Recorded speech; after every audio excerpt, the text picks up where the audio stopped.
Hi అండి, welcome back to our channel. ముందుగా మన ఛానల్ ఎవరన్నా కొత్తగా చూస్తుంటే సబ్స్క్రైబ్ చేసుకొని పక్కనే ఉన్న బెల్ ఐకాన్ ఆన్ చేయండి. మన వీడియోస్ పోస్ట్ చేయగానే మీకు నోటిఫికేషన్ అయితే వచ్చిద్ది.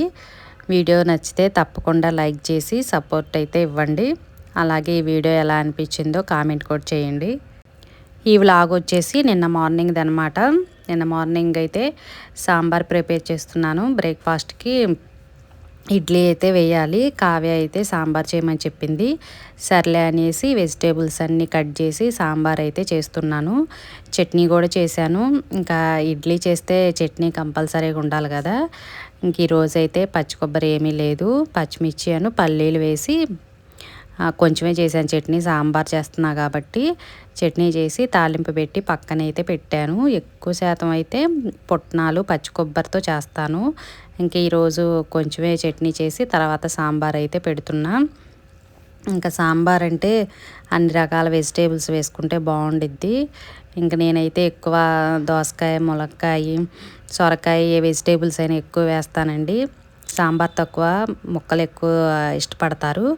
ఇంకా మనకి సాంబార్ అంటే మంచిగా గ్రేవీలా రావడానికి చిక్కగా పప్పు ఎప్పుడైనా మిక్సీ వేస్తే బాగుండిద్ది. బాగా సాఫ్ట్గా ఉడకబెట్టేసి, నేనైతే మిక్సీ అయితే వేయలేదు, పప్పు గుత్తిపెట్టి ఎనిపేసాను. బాగా మెత్తగా ఉడకబెట్టాను అనమాట. కొంచెం ఉడికేటప్పుడు పసుపు వేసి ఉడకబెట్టేశాను. సాంబార్కి మాత్రం బాగా ఎక్కువసేపు ఉడకబెట్టాలి, లేకపోతే టైం లేకపోతే మిక్సీ వేస్తే బాగుండిద్ది. లేకపోతే మనకి పప్పు అక్కడక్కడ కనిపించిద్ది. ఇంకా మనం హోటల్లో అయినా కూడా ఫంక్షన్కి వెళ్ళినా అందుకనే సాంబార్ బాగా చిక్కగా ఉంటుంది. ఇంకా పచ్చి కొబ్బరి తురుమున్నా కూడా వేసుకోవచ్చు. ఇడ్లీల్లో తినేటప్పుడు మధ్య మధ్యలో తగిలి బాగుండిద్ది. ఇంకా ఫస్ట్ అయితే వెజిటేబుల్స్ ముక్కలన్నీ లైట్గా ఆయిల్ వేసి ఫ్రై చేశాను. ఎందుకంటే మనకి చింతపండు పులుపుల ముక్కలు అసలు ఉడకవు కదా. ఇంకా అందుకనే దోసకాయను, ఉల్లిపాయ, పచ్చిమిర్చి, క్యారెట్ అన్నీ వేసి టమాటా అయితే లాస్ట్లో వేసాను. అది ఫస్టే వేసేస్తే మరీ కనిపించకుండా మెత్తగా అయిపోయిద్ది, తినేటప్పుడు కనిపించదు అనమాట. ఫస్ట్ ముక్కలన్నీ కొంచెం ఫ్రై అయిపోయిన తర్వాత లాస్ట్లో టమాటా వేసాను. సాంబారు బాగా బాయిల్ అయిపోయిన తర్వాత పప్పు అయితే వేసుకోవచ్చు. ముక్కలన్నీ చింతపండు దాంట్లో ఉడికిపోయిన తర్వాత పప్పు వేసుకుంటే మనకి చిన్న గిన్నెలో పెట్టుకున్నా కూడా పొంగకుండా ఉండిద్ది.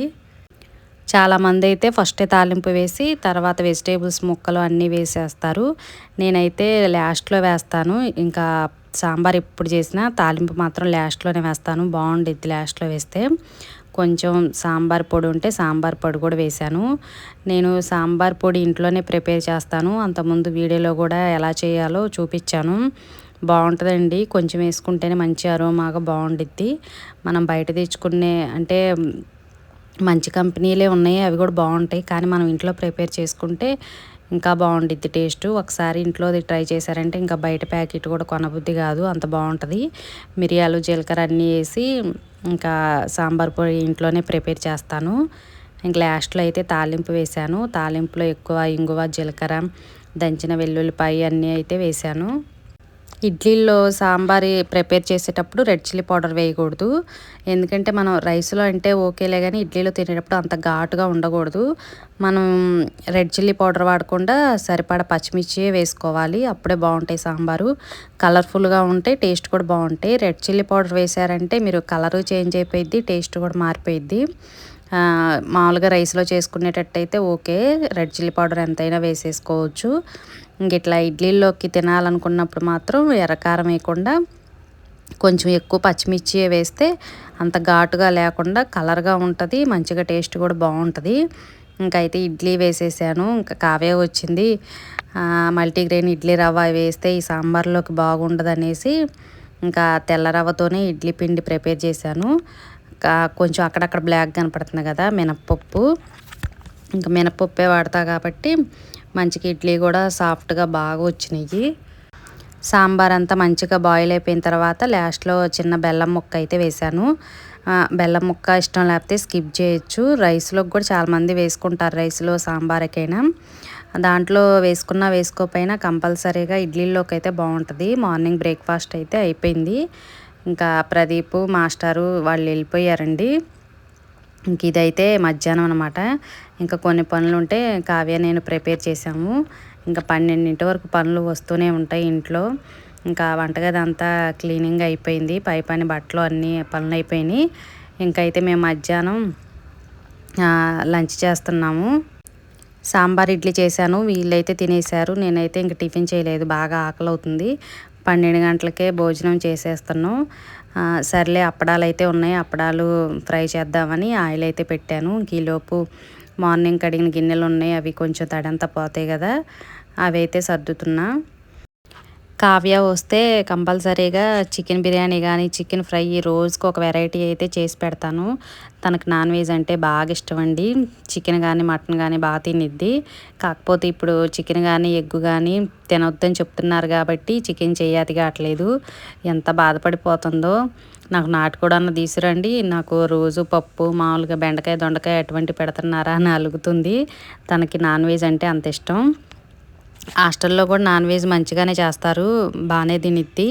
ఇంక ఇంటికి వచ్చామంటే మొన్న నేను చికెన్తో కేఎఫ్సి ప్రిపేర్ చేశా కదా, ఆ వీడియో చూసి నేను లేకుండా మీరు తినేస్తున్నారా అని ఎంత ఫీల్ అయిపోయిందో.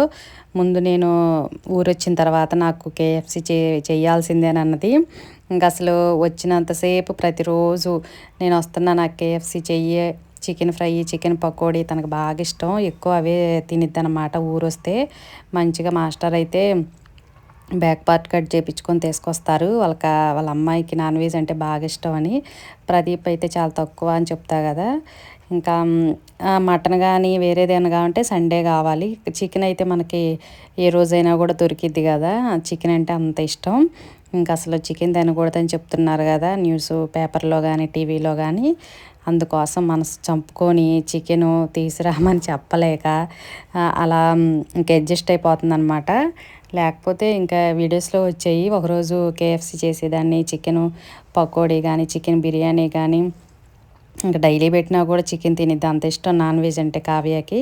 సర్లే ఇంకా సండే వస్తే ఇంకా ఫ్రాన్స్ కానీ మటన్ కానీ తీసుకురావచ్చు అనేసి అలా ఉండిపోయింది. లేకపోతే ఇంకా ఫ్రైడే లేదు, మండే లేదు, అలా తినిద్ది. ఒక సాటర్డే తప్పితే ఇంకా 6 రోజులు నాన్ వెజ్ పెట్టినా కూడా తినిద్ది, అంత ఇష్టం అనమాట. ఇంకా చికెను ఎగ్గు ఏం తినకూడదు అని మనసు చంపుకొని అలా ఉంటుంది. మగపిల్లల్లాగా అంత ఇష్టం అనమాట. ప్రదీప్కి మాత్రం చికెన్ ఫ్రై అలా చేస్తే బిర్యానీతో తింటాడు కానీ ఇంకా మటన్ కానీ ఫిష్ ఫ్రాన్స్ అటువంటి అసలు ఏమీ ఇష్టపడ్డు. ఎక్కువ కావ్యానే ఇష్టంగా తినిద్ది. తన కోసమే ఎక్కువ నాన్ వెజ్ ఇంట్లో ప్రిపేర్ చేస్తా. హాస్టల్కి వెళ్ళిన కాడి నుంచి నాన్ వెజ్ అందుకనే చాలా తగ్గిపోయింది. తన కోసమైనా మాస్టర్ కొంచెం తీసుకొస్తారు చేయమని. ఇంకా అలా అని బయట ఏమీ తిందండి, నేనే చేసి పెడతాను.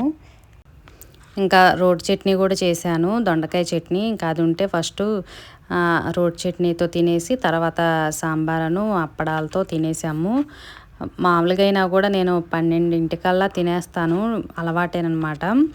ఈరోజు టిఫిన్ చేయలేదని చెప్పా కదా, ఇంకా బాగా ఆకలేసి ఇంకా ఒక 5-6 నిమిషాల ముందే తినేస్తున్నాం.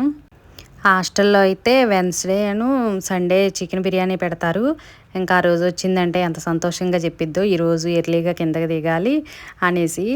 కావ్య అని కాదండి, హాస్టల్లో ఉండే పిల్లలు ఎవరైనా చికెన్ రోజు మాత్రం ముందే దిగుతారంట.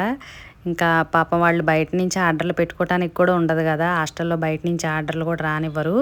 ఇంకా అందుకోసమే హాస్టల్లో పెట్టింది అలా తింటారు. కానీ వీళ్ళ హాస్టల్లో టేస్ట్గానే ఉంటాయి వంటకాలు. ఇంకా డాబా పైకి అయితే ఎక్కామండి. హెన్నా కలిపా కదా, ముందు వీడియోలో మీరు చూశారు. ఒకరోజు నైట్ అంతా అలా ఉంచేయాలని చెప్పా కదా. ఇంకా కిందంటే ఆ టైల్స్ మీద చుక్కలు అవి పడతా ఉంటాయి కాబట్టి గోరింటాకైనా హెన్నా అయినా పైకి ఎక్కుతాం లేడీసు. 4th ఫ్లోర్లో లేడీస్ అలా పైకి ఎక్కి కూర్చొని హెన్నా పెట్టుకొని తర్వాత కిందకైతే దిగుతాము. ఇంకా కావ్యకైతే చెప్పా కదా హాస్టల్లో ఉండే లీపులు చాలా ఉన్నాయని, ముందు రోజు మంచిగా తలకి ఆయిల్ బాగా పెట్టానండి. కారిపోయేంత వరకు బాగా పెట్టేసి పేలు దువ్వి గీపులు కూడా ఇచ్చాను. ఈరిపాన్ అయితే ఉంది, అది కావ్య కోసం అలానే ఉంచుతాను. అసలు ఈ పని ఎవరన్నా అడిగినా కూడా నన్ను అవుతారు కూడా, ఎందుకంటే ఇప్పుడు ఎవరిళ్ళల్లో దొరకట్లేదు. నేను ఎప్పుడో ఒకసారి షాప్లో తీసుకొని అలా ఉంచాను. ఇంకా కావ్య వచ్చిందంటే 1 గంట మాత్రం నాకు అదే సరిపోయిద్ది. తలకు మంచిగా ఆయిల్ పెట్టి ఈపులన్నీ ఇచ్చేసాను. తర్వాత హెడ్ బాత్ అయితే చేసింది. ఎందుకంటే ఆయిల్ ఉంటే హెన్నా పెట్టినా కూడా మనకి ఫలితం అస్సలు ఉండదు. ఎప్పుడైనా హెడ్ బాత్ చేసిన తర్వాతే హెయిర్‌కి పట్టిద్ది. అందుకోసమే ఇంకా మొన్న వచ్చిందని చెప్పా కదా, ఆ రోజే తలంతా క్లీన్ చేసేసాను నీట్‌గా. ఇంకెప్పుడైనా మనం పెట్టుకోవాలనుకుంటే అలా డ్రైగా ఉన్న హెయిర్ మీదే పెట్టుకోవాలి. అసలు ఇంకా మంచిగా హెడ్ బాత్ చేస్తే ఇంకా నీట్‌గా పట్టిద్దంట. ఇప్పుడైతే ఇంకా హెన్నా పెట్టేశాను. ఒక 30 నిమిషాలు 40 నిమిషాలు పైనే ఉన్నాం. తర్వాత ఇంక కిందకైతే దిగాము. పైన బాగుంటుందండి, మీరు చాలా వీడియోస్లో చూశారు కదా. బట్టలు అవి ఆరేయటానికి పైకి ఎక్కుతానే ఉంటాము. ఇక్కడ స్టెప్స్ ఉంటే మంచిగా అక్కడ కూర్చొని తనకైతే హెన్నా పెట్టాను. తర్వాత ప్రదీప్ కూడా వచ్చాడు. ఇంకా ముగ్గురం కబుర్లు చెప్పుకుంటూ ఒక అర్ధగంట సేపు అయితే అక్కడే ఉన్నాము. హెన్నా మాత్రం పిల్లలకి మాత్రం పెట్టండి, చాలా మంచి రిజల్ట్ వచ్చిద్ది. బ్యూటీ పార్లర్కి వెళ్ళి ₹1000 వదిలించుకొని హెయిర్ స్ప్రా చేయించుకున్నా కూడా సేమ్ ఇలానే ఉంటుంది. ఎందుకంటే నేను ఒకసారి చేయించాను, హెన్నా పెట్టినా కూడా అలానే ఉండిద్ది. ఇంకా వచ్చినప్పుడల్లా ఎక్కువ హెన్నా పెడతాను. ఇది నార్మల్ హెన్నానే, మీకు కలిపే విధానం అన్నీ ముందు వీడియోలో చూపించా కదా. ఇంకెప్పుడన్నా నెలకు ఒకసారి పెట్టుకుంటే మంచిది. ఇంకా హాస్టల్లో ఉండేవాళ్ళు ఎప్పుడన్నా ఒకసారే కాబట్టి చూసారా చాలా ఎక్కువ పట్టింది. తన హెయిర్ మంచిగా సిల్కీగా బాగుంటుంది. నేనైతే ఎగ్ అయితే ఏమీ వేయలేదు. ఇంకా మంచిగా కర్లీ హెయిర్ ఉన్న వాళ్ళకైతే ఎగ్ కూడా వేసి పెట్టుకోండి, మంచి రిజల్ట్ వచ్చిద్ది. నేను అప్పుడప్పుడు తలకు పెట్టుకుంటాను, కావ్య వస్తే మాత్రం కంపల్సరీ కలుపుతాను.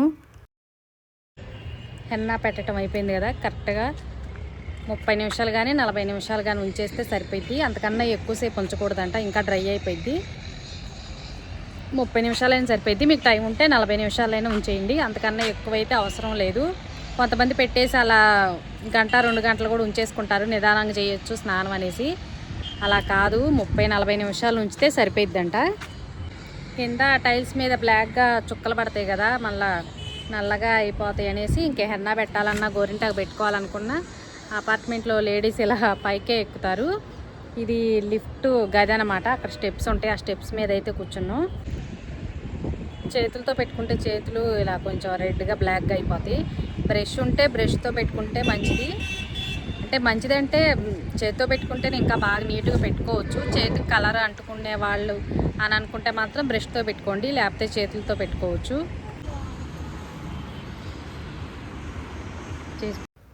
చిన్న వీడియోనే షూట్ చేశానండి. వీడియో నచ్చితే తప్పకుండా లైక్ చేసి మన ఛానల్కి సపోర్ట్ అయితే ఇవ్వండి. వీడియో ఎలా అనిపించిందో కామెంట్ చేసి సబ్స్క్రైబ్ చేసుకోండి.